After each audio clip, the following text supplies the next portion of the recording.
Hello, good evening, and thanks for joining us on another edition of your favorite program, National Talk, a platform where we discuss issues that border on national developments, politics, sports, health, economy, industry, name it.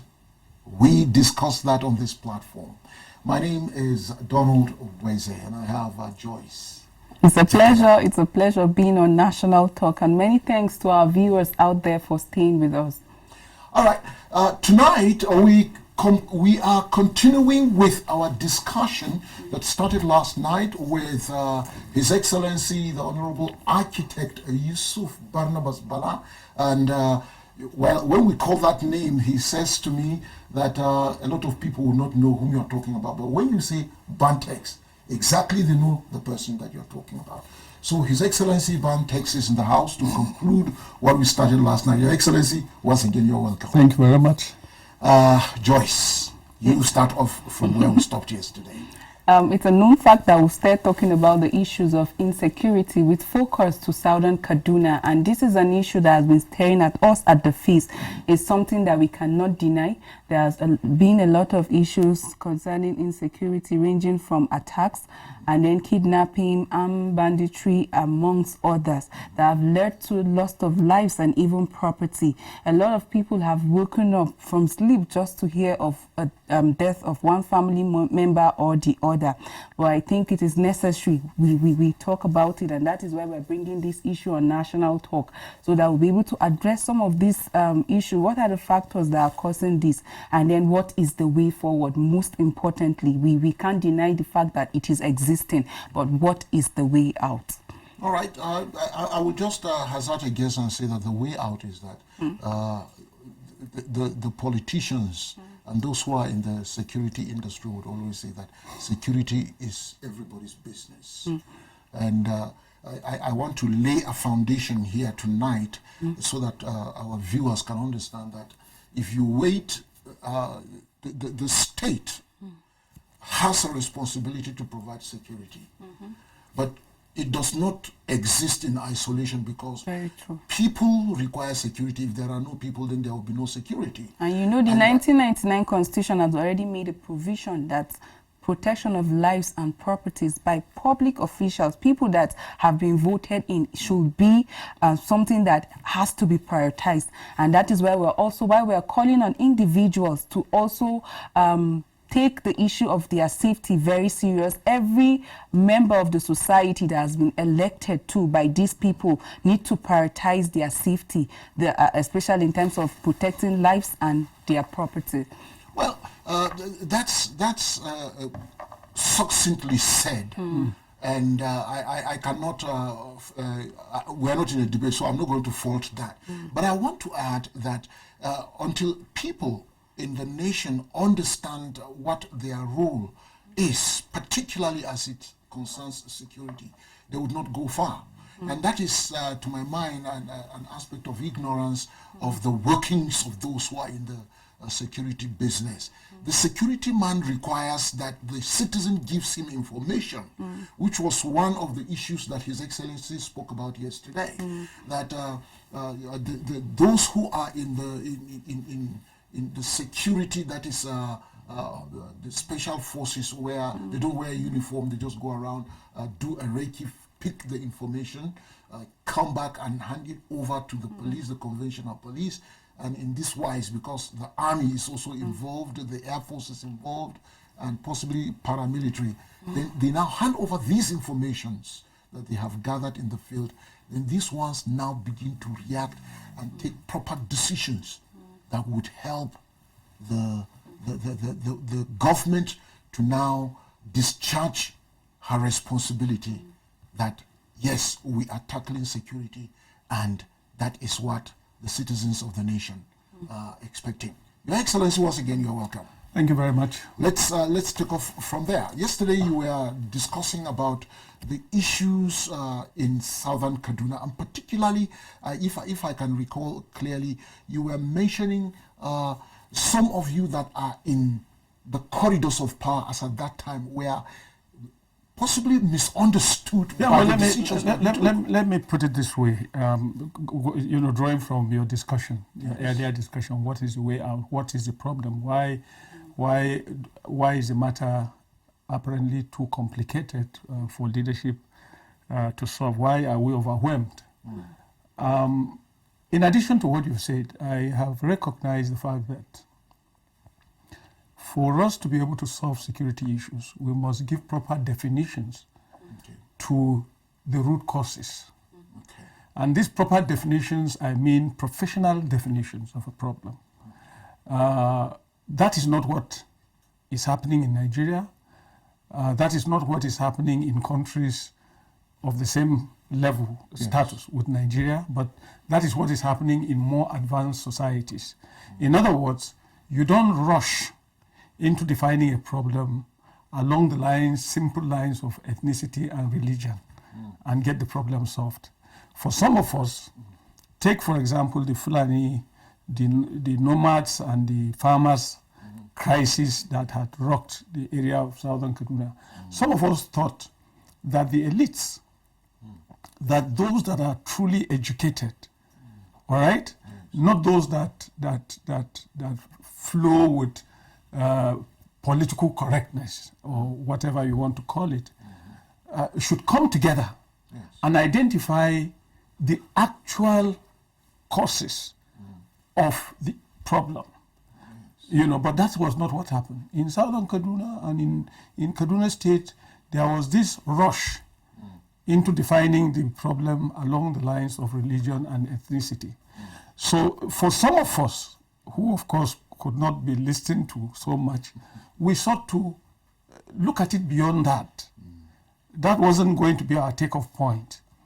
And so we observed and discovered, for example, that the issue of climate change, the issue of disappearing grazing routes, the issue of the small stakeholder farmlands, unlike what you see in Europe, where you see a farm from here to Barikin Ladi, here you have small stakeholder with disappearing clear-cut, cattle routes that we had before.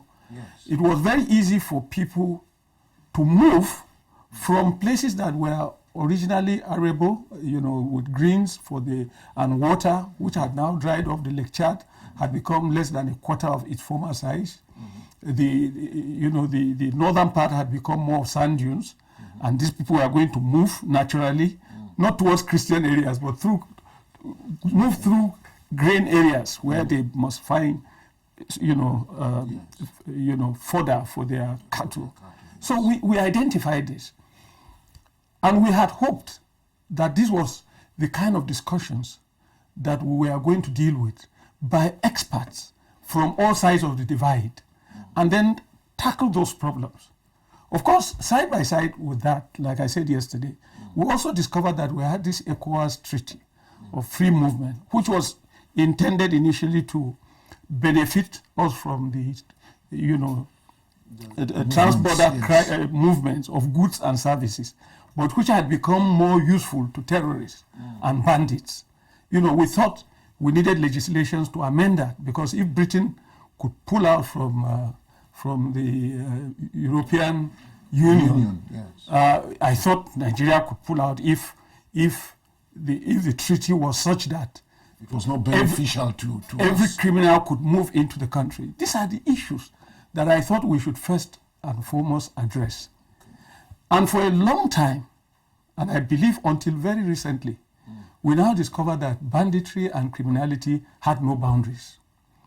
As you could see a few weeks ago, even in the home state of the president, you can see what is happening there. You can see in the Northwest, before it was the Northeast, now the Northwest is involved, because we didn't define the problem properly. So this is, in addition to what you said, is my take on why security is becoming a very complex problem and very difficult, to get solved. Yes, okay. In addition to quite a number of other things. You know, a lot of factors are being attributed to this issue of insecurity ranging from political, religious, ethnic undertone. Now, and there have been issues of lack of telecommunication in most of the communities that have been faced with this attack. Now, do you subscribe to the issue of community policing? Yes, of course, like most Nigerians, I subscribe to that. Because we are looking at way forward now. Yes, I subscribe to that, but side by side with community policing, you must go back to the grassroots, to the local government system, which had existed even before the colonial masters.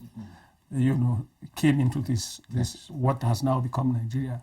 That grassroots government was there, and it was very, very beneficial, in securing communities and so on. But we have gotten to a stage where I don't know, time will not permit.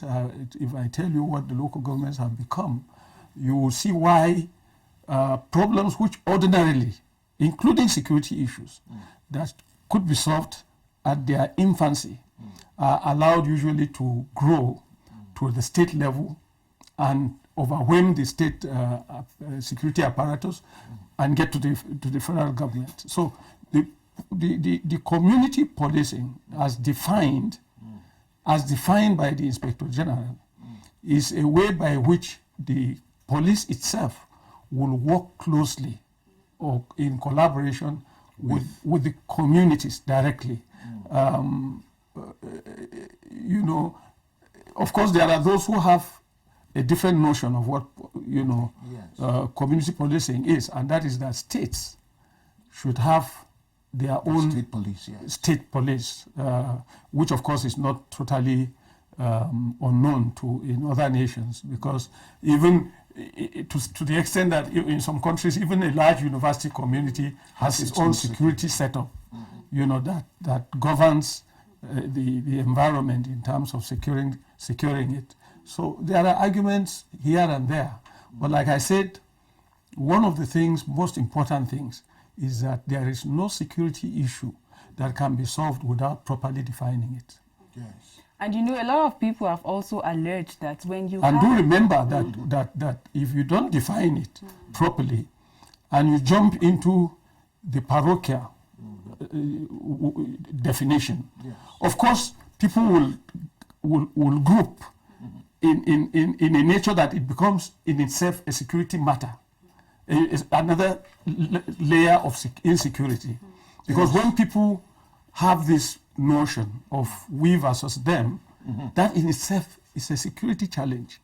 But when people learn to collaborate and find common solution to common problems, not only in the area of hunger, not only in the area of health, poverty, and even including security, if people learn to collaborate and integrate, among themselves, the challenges will be. That's what we see in the United States.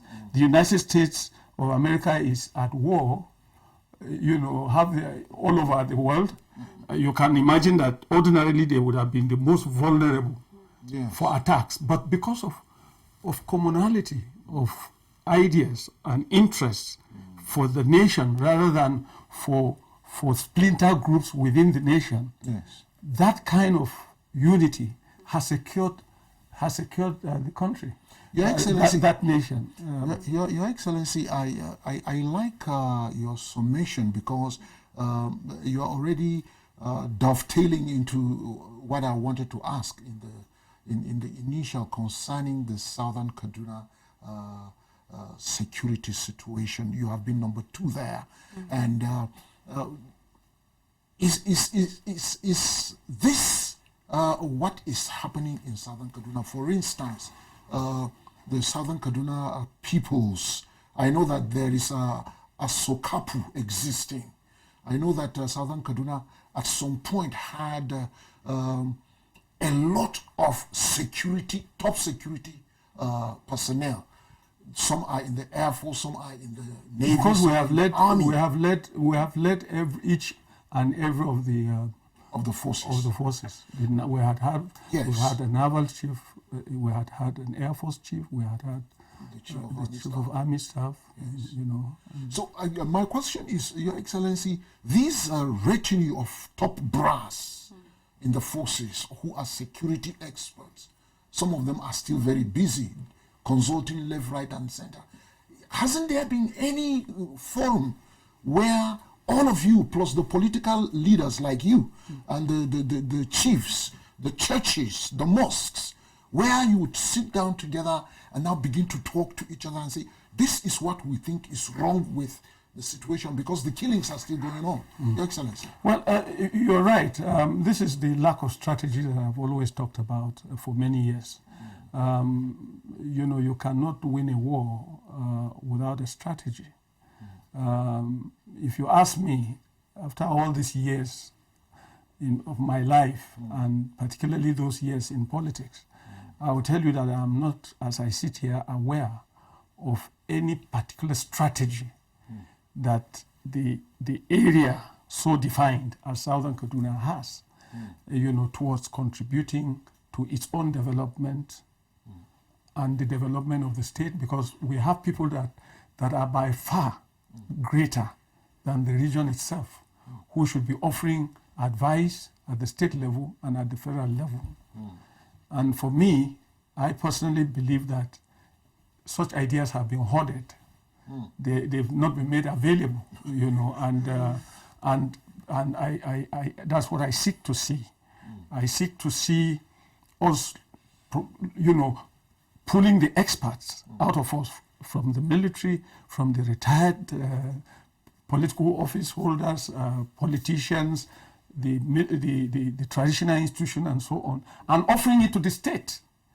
All right, you know, we need to pull the best out of ourselves and offer it to, hoping that other sections will pull the best out of them and have a round table and discuss our problems, the problems that affect our common humanity, like the insecurity that we're talking about, like poverty, like the general issues of injustice. Because do remember that all these issues affect people from all sides of the divide. This has always been my idea, for you to cut off, to draw a line, either from a religious basis or from a geographical base, and believe that your problems don't exist elsewhere is a mistake. What I believe we should do, if it is in the area of hunger, there are many people that are equally hungry.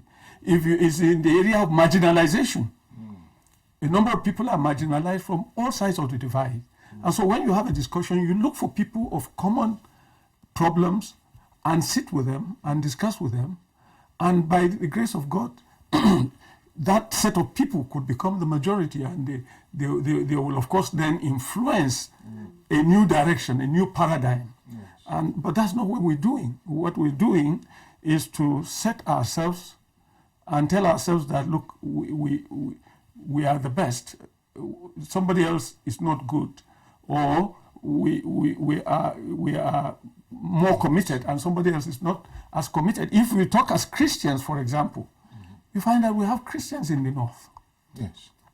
As a deputy governor, I attended a church in Ikara, and the pastor told me, said before me, he said, look, everyone in this church who is a pure Hausa, unadulterated Hausa person should stand up. The entire church stood up. The entire church. He said, Deputy, I just want you to know that you don't know we exist here, but here we are, you know, and so on and so forth. I'm not saying this to champion any religious bigotry, but I'm only saying that whatever you think you are, whatever you think your problem is, or whatever you think can be credited to you, it can also be credited to somebody across the board. If there was a local government in the north, I think it was Kubau, if you are talking about underdevelopment, because they had been in the opposition from 1999, they did not have a state presence. And that was a local government in the north of Kaduna until we came in, before we provided them boreholes, and because they were marginalized. So whatever you think, we should place our common humanity above every other thing. the most important thing, of course, equally important, is that every government should guarantee our freedom to religion and to worship, to, whatever we believe in. And once that happens, from a political point of view, you should seek integration. This is what I have not seen.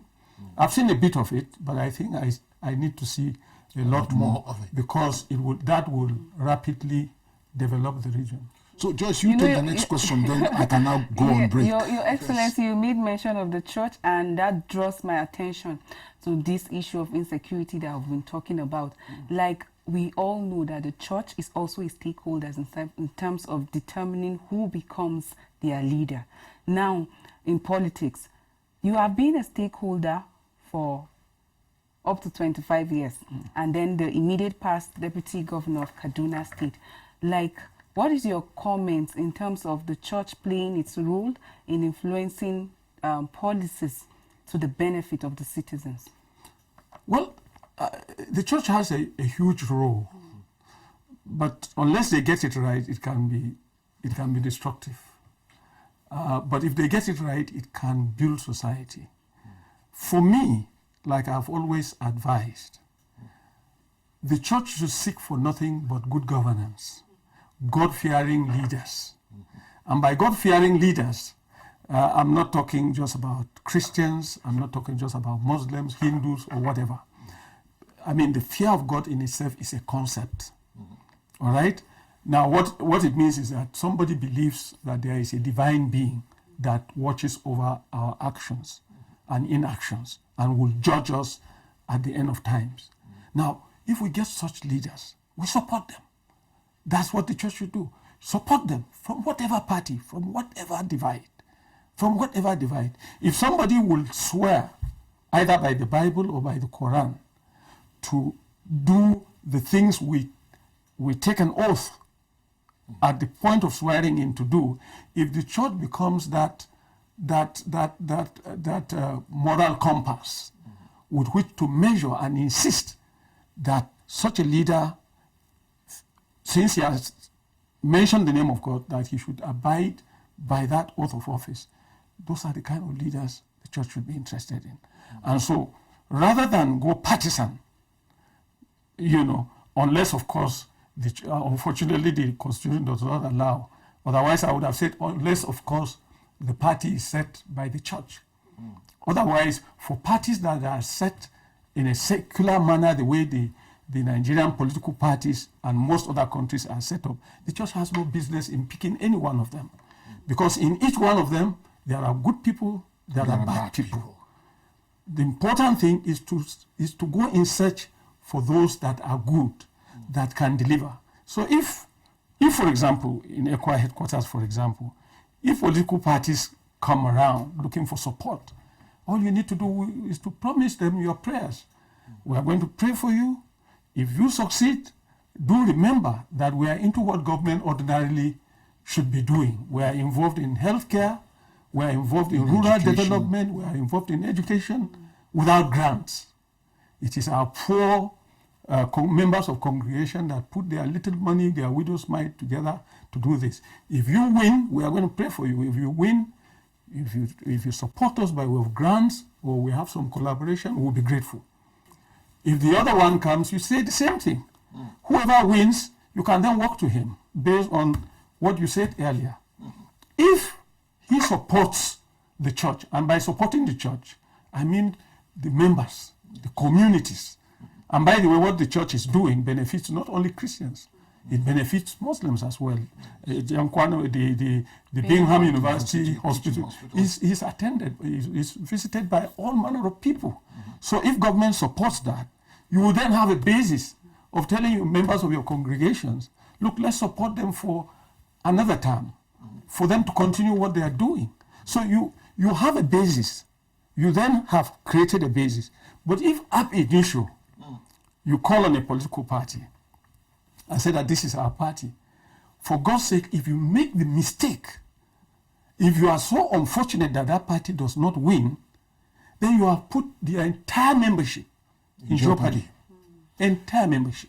Your which is Excellency, the most dangerous thing you can do. Your Excellency, I'll break your line of thought here and ask that we take a break. And viewers, very shortly after the break, you can call in and contribute and ask questions. His Excellency is here to answer you. Stay with us. It's National Talk on ECWA TV Africa.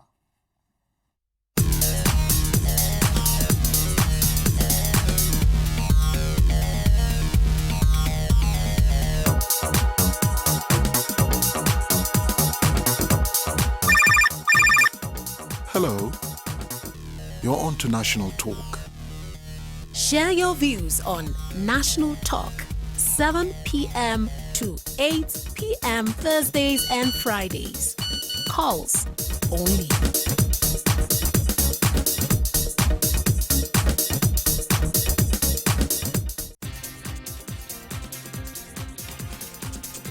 Also in the segment of the morning show where we bring you reviews on some communities and considering the fact that a lot of animals to do one thing or the other. So far, so.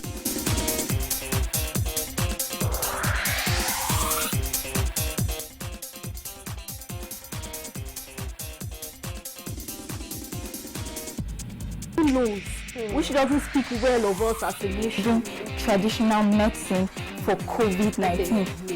The president, that's Buhari, It's still enough for me because I can't take the protection of the rights of Nigerians really.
If you're just tuning in, you're welcome back on the break, from the break rather.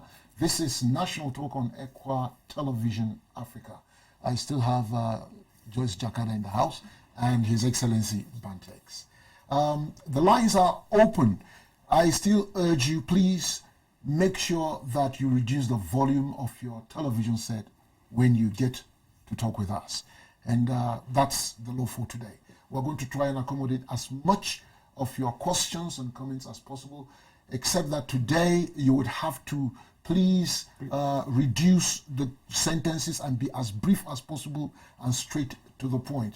Thank you for acknowledging what we're doing. We know that it's good. So when you call in, just identify yourself and go ahead and talk to His Excellency. Joyce. Well, I'm still addressing this question to His Excellency.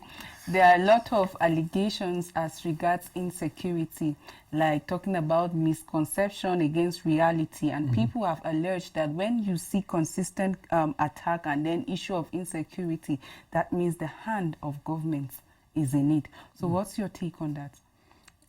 You mean the hands of government are into it? Yes, like there's political undertone. Yes. Well, it's a tricky one. Well, let me talk based on my personal experience. If I get committed to securing this environment, and I am totally misunderstood, and in fact interpreted as the attacker, the chances are that my commitment from a human point of view, unless God guides me, from a human point of view, is that my commitment will begin to diminish. So our first call is coming in. Let me take it. Hello? Hello? All right. Okay.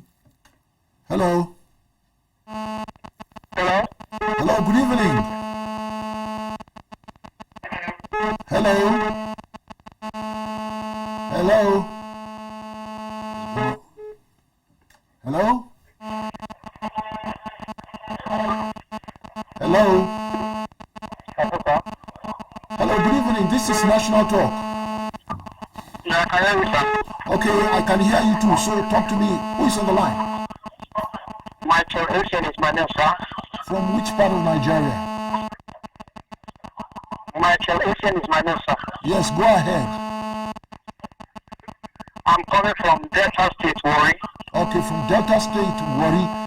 Talk to us. What do you want to contribute to the discussion? Yeah, what I want to talk about.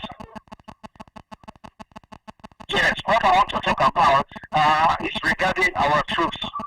Go ahead.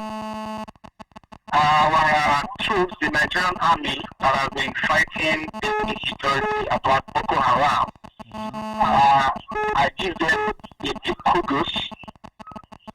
They have been doing their best. The only aspect I want them to improve on, they should not always wait for Boko Haram to take the attack to them. They are the trained people.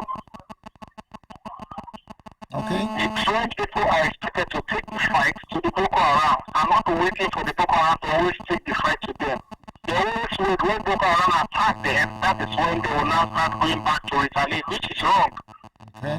You can see like the Chadian army, when Boko Haram, when they took the fight to them and killed all the troops, they mobilized and went to attack the Boko Haram at the Boko Haram own headquarters.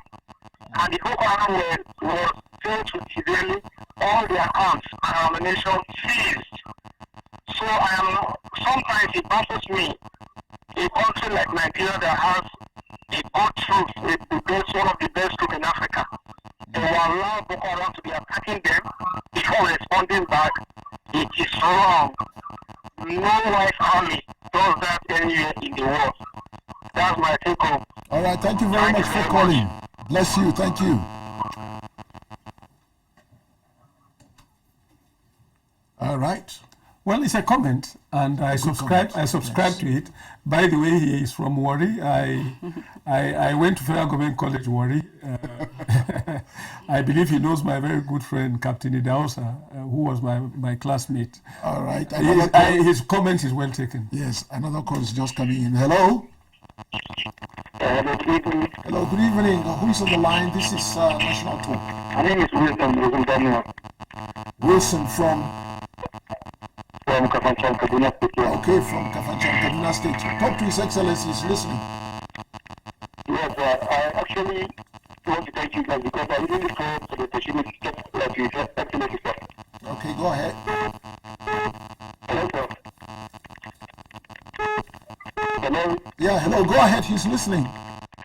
Yes, but if you remember the first thing that we did, we drove from Kafanchan to Kaduna State, I'm the one calling, sir. Just go ahead, talk, he's listening. Okay, sir, I just want to ask, the promises we made for us, we are still working and looking for it, sir. Okay? Yes, sir. That's all, sir. All right, thank you. The promises you made when you went to Kafanchan, some of them have not been. Yes, but you're going to trek, that you promised somebody was going to trek from Kaduna to Kafanchan. No, I can't remember that. Okay. I'm sorry. All right. Yes. Hello? Hello? Oh, I'm sorry. I've done the wrong number. Sorry. Oh, okay, too. Thank you very much. Yeah. You know, sometimes I know that in the Nigerian nation, some people would say, okay, they are going to, if you win an election, I am going to trek from one location to another. If I win an election as a senator, I don't think that trekking to Kafanchan will be one of the things I would aspire to do towards meeting with the needs of my people. I will prepare for strong legislations. Okay, Excellency. Hello, good evening. Hello, good evening. This is David speaking from Gidanwaya. David from Gidanwaya. Yes, David Aladi Christopher. All right, you are welcome to National Talk. Yeah, His Excellency is listening to your comments. Okay, sir, I want to ask a question concerning the insecurity in the Kaduna. I'm very grateful that His Excellency is right there because he has been our deputy governor. So concerning the issue of insecurity, since during his time, when he was in the office, he learned that when the Fulani attacked, His Excellency, the governor said that it was a reprisal and they were paid a money or a certain amount to settle them for their grievances. I don't know. Is that supposed to be legal in their government? And since they were compensated, but what is wrong that now we are not really having any peace around Southern Kaduna? That is the first thing. And then the second aspect of it is the issue of being just in dispensing their duty. Let's say now in Zangokata, there is curfew, and then they are locked down because of an incident that happened. But here in Jamal local government, a particular village was raised by Fulani people, and nothing has been done, no even security there. Can we talk about the issue of partiality? Some are marginalized and others. What will he say about the government? Is it that because we didn't vote the APC government, that's why we're treated this way? Because I could hear the last point you said. So I want to know, why is this kind of treatment to Southern Kaduna? Okay. Thank you, sir. You're welcome. Your Excellency. I can take more questions. Okay. So that will... All right. But let me answer him if there Yes. is. This issue, you remember we mentioned it yesterday. Yes. And I think it's going to be a recurring decimal for quite a long time. It was really a bad story. And I think the author of that story will do Southern Kaduna a great deal of justice if it came out knowing differently now, because I believe he now knows differently from what he published then. When I'm talking about Binyat, who was with the Vanguard, I don't know whether he's still with them, who wrote that story that went viral and really was very hurting to any Southern Kaduna person. If that was true, it would be as hurting to me like it would be to anybody. And that the story, bad story, not true, was that the government of Kaduna State has set money to pay bandits if they attacked. Okay. And that never, and I explained that yesterday. Yes. And then he could get across. If he doesn't believe me, I'm sure he would believe such a very important personality like Martin Luther Agway, who was a former chief of army staff, who is from Southern Kaduna, who did the investigation and did the report, from which we acted, in terms of this issue of compensation as a way of mitigating against these reprisals and so on and so forth. All right, another call. Yeah. Hello? Hello?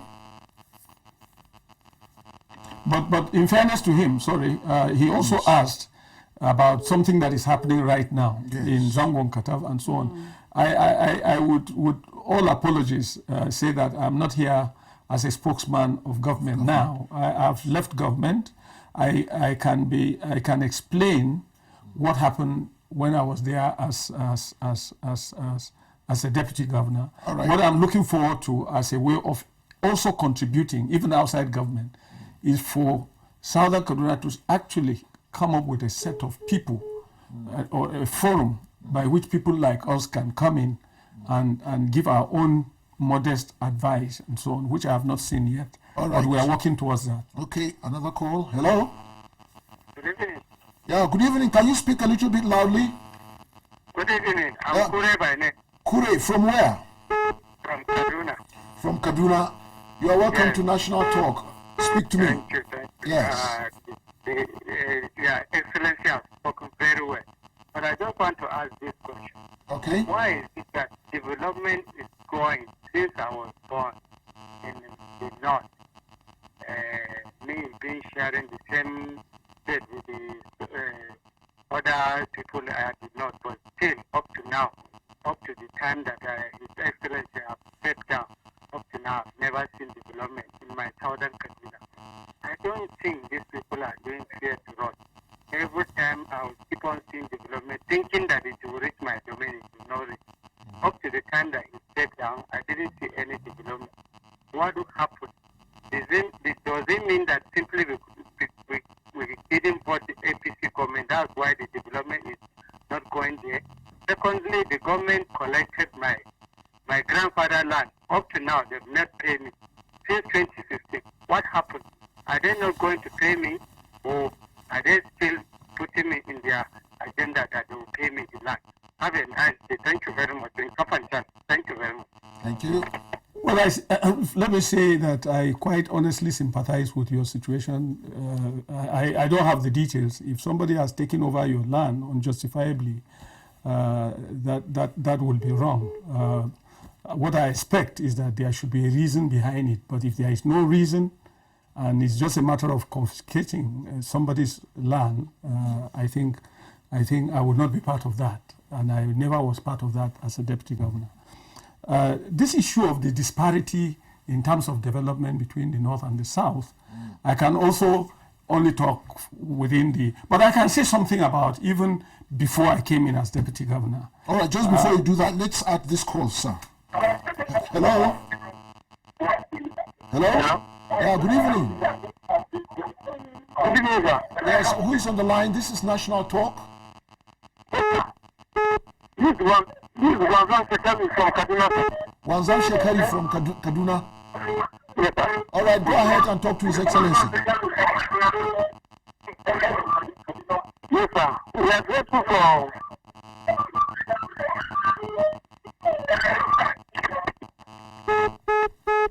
Okay, go ahead, Your Excellency. Well, very briefly, I've sympathized with him.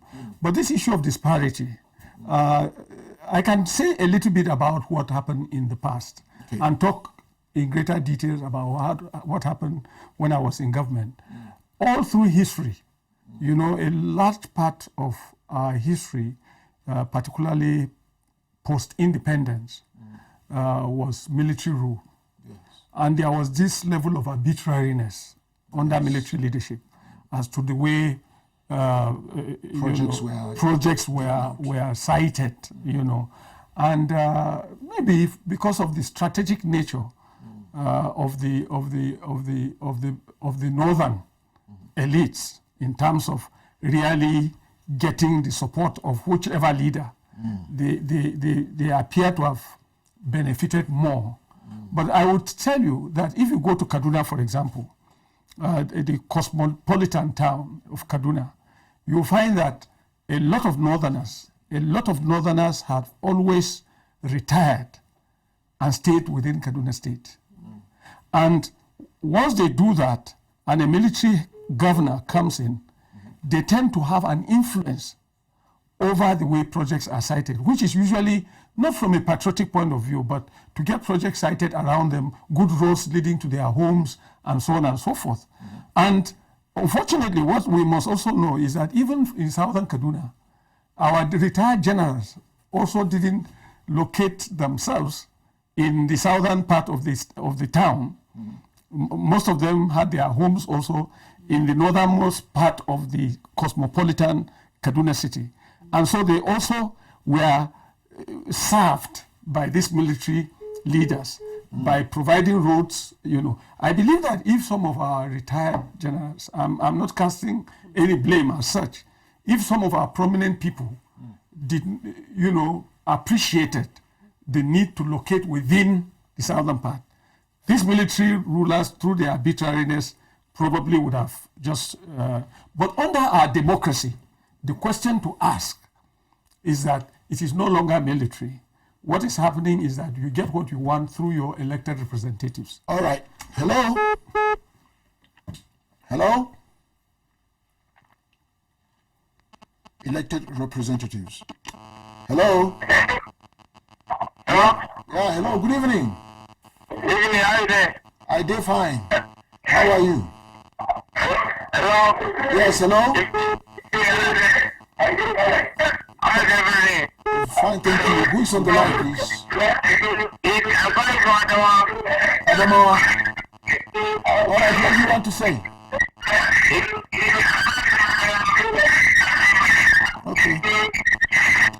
ahead, Your Excellency. So what I'm saying is that the question is a very important question, but I think it's misdirected. Okay. To me. All right. The question under our representative democracy is that elected representatives must sit up and do their work. Okay. You are delegated on behalf to go and on behalf of the people you represent to ask for a fair deal. Okay. How much have they done that? How much have they succeeded? If they've not succeeded, what do they think need to be done by way of support from their communities? For me, as a deputy governor, I know during my time, if you check Banawa area, there had never been any development. Go there today and see the roads. When we are going through the development of our institutions, of learning, our schools, our hospitals, we will do one in zone 1, we'll do another teaching hospital in zone 2, and another one in zone 3. All right, Your Excellency, another call. Sorry, I have to break you so that I can hear the people. Yeah, I want to also hear Yes. Good evening. Yes, who is on the line? Hello? My name is Boniface. Boniface. Yes. All right, from which side of the world? I'm calling from Northwest, Sokoto precisely. All right, from Sokoto, you can talk to His Excellency. Good evening, Your Excellency. Thank you very much. Good evening. Please, there's an issue bothering me for long, and not only me, based on our physical perspective and what you have been observing so far. Do you want to tell me that as a former deputy governor, there has not been any way that the current administration of His Excellency, the Governor of Kaduna State, has neglected the Southern Kaduna State, the Southern Kaduna part precisely? When it comes about development, you can see that more roads are being constructed in the northern part of Kaduna, excluding the southern part as well. I want to know if this is the way that the place or the state should be developed precisely. The attitude of the government neglecting the southern Kaduna. I give you for instance an example. The market that was built by the former Governor late Patrick Yakowa for the southern Kaduna, stopping them from going far to the northern Kaduna to make their purchase, bringing market closer to them. That market till this present time has not been completed. And I went to southern Kaduna the last time I stayed in this city. I can see that the roads were being constructed. But when I went to southern Kaduna, most of the parts in the upper area down where I saw that the roads were no longer in good tact. And maintenance work was also not going on there. Please, what do you have to say to this? Okay. Thank you very much. Let me take a call. Hello? Hello? Hello? Hello? Yeah, good evening. This is National Talk on ECWA TV. Who is on the line? Yes. I'm Musa Isa calling from Kaduna. Musa Isa from Kaduna. Go ahead. Yes, I want to use this privilege to advise the Honorable over there. Okay. It's our eye in the southern Kaduna now. The only thing I just advice to him is to sit down in the southern Kaduna. They are the top men that they can help us. At least let us do something. Since the government are not ready to face anything to help us or to do anything to help us. So I just want to use this privilege. At least let's have a forum that we can rise up and help ourselves in southern Kaduna. Since the government are not ready to do anything to help us. If we can do that, I think it will help. We have to prevent ourselves. The checking point along from Kaduna down to Kaduna South, all these local governments, it's a problem. I don't know what the security men are doing over there. We need to fix an extra eye on the road so that we will help our people over there. Okay. I think that is what I have to solicit for. All right. let me take yet another call. Thank you for calling. Hello? Hello? Hello? Okay, Your Excellency. Well, I thank you for the questions, but let me again reiterate, like I've said earlier, I'm not here as a spokesperson for the state government of Kaduna, for Kaduna state government as I sit here. I have done my own bit and I have left office. Yes, I can consider myself a stakeholder in my area, pending when the leadership, whatever form, either as could be generated by the senator or by Southern Kaduna People's Union or the church or whatever, could invite me for further discussions. Otherwise, I'm seated here not as a spokesman because, quite frankly, I've been withdrawn for quite a while. I don't know the nature and the context of development that is going on in Kaduna State as I speak.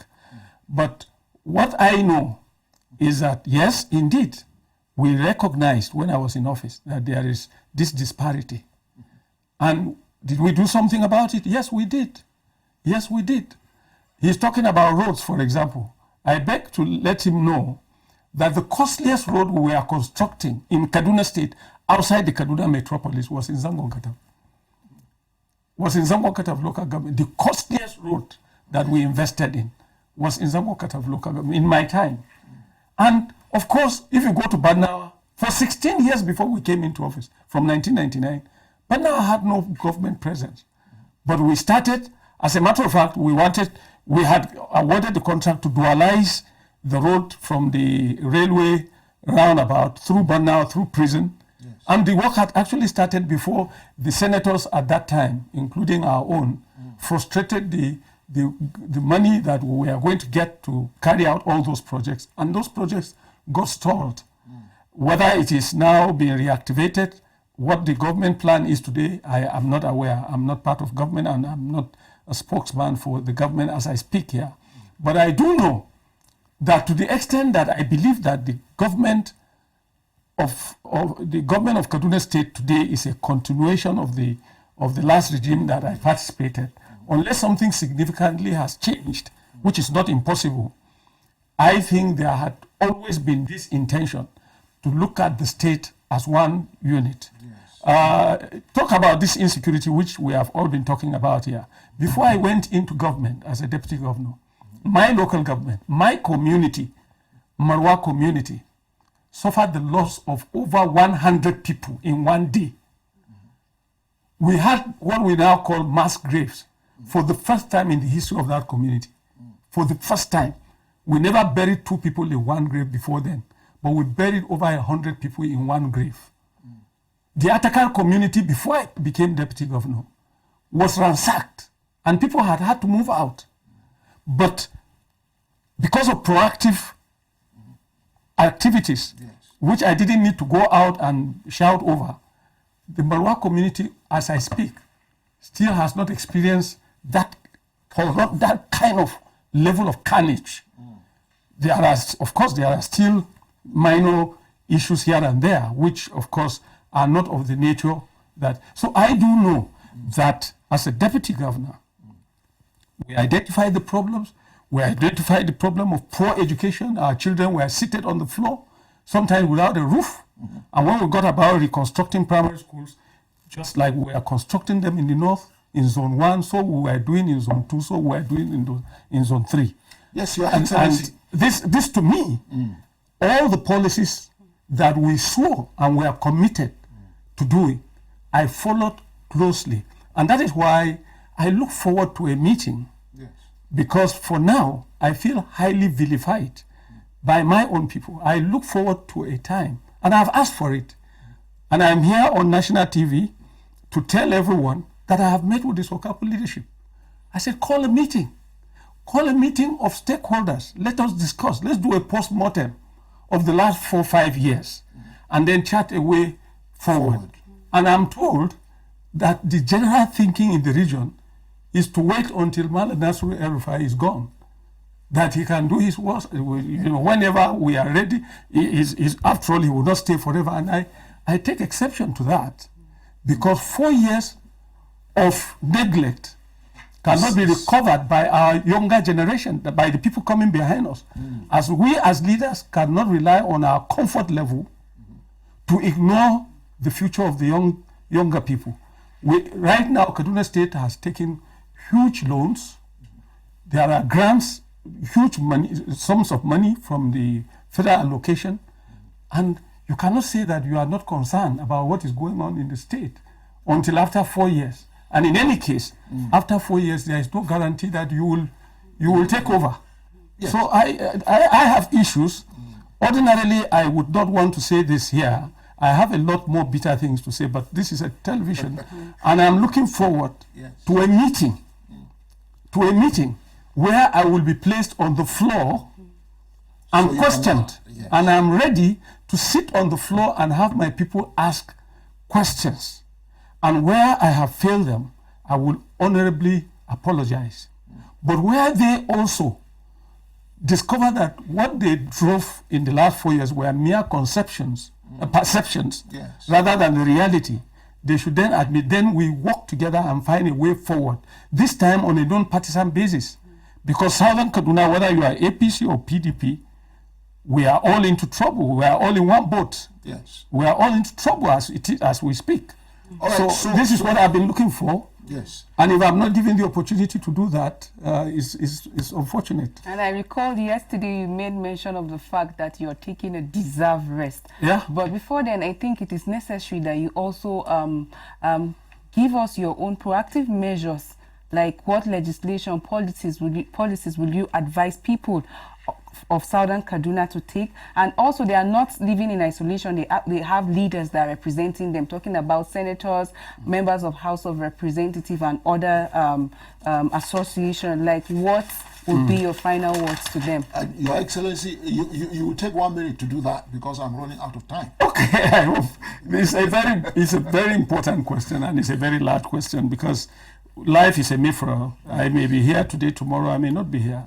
And I will be too eager to answer this kind of question in view of that. Go ahead. And that is like my parting opinion based on my experiences over the last 25 years. Yes. I would look at, first of all, on a general note, I would like to see a paradigm shift in the way we understand and practice politics in Southern Kaduna. Yes, I do know that our experiences are not too large. The Christian community got into active politics not up to 50 years ago. And we are working side by side with people that have been in politics for over 200 years. So that in itself has put us at a disadvantage. We also don't have sufficient resources. And so we need a strategic. Our politics needs to be a lot more strategic. We shouldn't allow our what hurts us to now drive our narrative. We should recoil and become more strategic and realize that with God on our side, whatever our shortcomings are, whatever our limitations, we can still grow and catch up. And so we should look at the general humanity, and we rather than continually play the politics, the adversarial politics, the politics of exclusion, I will always recommend, like I have always done 25 years ago, that we avoid the adversarial politics. And I'll tell you, I've seen a dangerous example. We went to the National Constitutional Conference in 1994, and we were asked to look for Gurara State. When I submitted to my colleagues that we should have a meeting after we had done our memo with our colleagues from the north, I was told that we didn't need to speak to anybody, that it was our constitutional right to demand for a state. I said, we cannot get a state. We cannot get the state broken into two if the other part does not. And by the time Plateau did what I said, they walked away with national state. Well, and we came back without Kaduna State. Yes, I really must stop you here because time. I do hope that some other time again you are going to grace us with your presence so that we can. There's a lot to be discussed. And 1 hour is not good enough for me too. And at whatever level God has placed you to, like, ensure that you always do the right thing. Well, thank you so much, Your I Excellency. want to thank you once more. I look forward to a meeting of the people, the stakeholders in Southern Kaduna, to unleash my experiences and see if anyone could be useful. So, viewers, that's the lot we can take on National Talk today. We'll see you next time on another edition. Have a good night.